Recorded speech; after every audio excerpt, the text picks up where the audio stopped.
Hello guys, সবাইকে আসসালামু আলাইকুম। আজকে আমরা বুটবাজার যাচ্ছি মাছ কেনার জন্য। অনেক দিন ফ্রিজের মাছ প্রায় শেষ পর্যায়ে, তাই আজকে নিয়ত করলাম সবাই মিলে একটু মাছ কিনতে যাব। তো সবাই আজকে আমরা বুটবাজার গেলাম মাছ কেনার জন্য। আজকে বুটবাজার যাওয়ার পরে দেখি মাছের এত দাম, কি মাছ কিনবো মাথায় নষ্ট। মাছের পরিমাণ খুব অনেক বেশি, তারপরেও যে মাছের দাম কেন এত বেশি এটা তারাই বলতে পারবে ভালো ভালো। আর এখানে দেখেন অনেক বড় বড় রুই মাছ, কাতল মাছ দিয়ে রাখছে। আমরা একটি কফি ডেটে গিয়ে র্যান্ডমলি কি করি। বাসায় আসার পরে এখন আমার ম্যাডাম মাছগুলো বাইর করছে। দেখেন আরও কিছু আছে বাইর করবে, এগুলা বাইর করতেছে।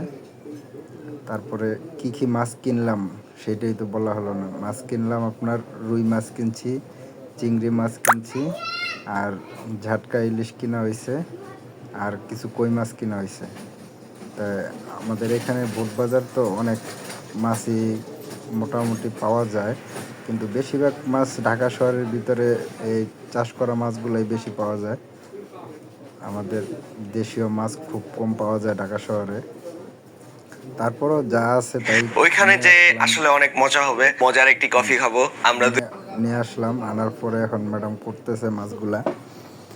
ম্যাডাম বলতেছে যে আজকে মাছগুলোর বেশি দাম হয়ে গেছে, কারণ আগে যেসব মাছ যেই টাকায় কিনছি ওইটার থেকে এই চিংড়ি মাছগুলো আনছি আজকে 900 টাকা কেজি। আর আগে এই মাছগুলো, এই চিংড়ি মাছ কিনছিলাম আপনার 600 টাকা, 550 টাকা এরকম। তাহলে বুঝেন মাছের দামটা কীরকম হয়েছে। তো ম্যাডাম মাছ করতেছে আর আমিও খাড়া দেখতেছি আর ভিডিও করতেছি। ম্যাডাম মাছ কাটার সময় যে আগে ঝাটকা মাছগুলো কাটতেছে, কারণ ইলিশের বাচ্চা তো এগুলা বেশিক্ষণ রাখা যায় না, এটা তাড়াতাড়ি নষ্ট হয়ে যায়। এই কারণে আপনার একটু তাড়াতাড়ি কাটা লাগে এগুলা।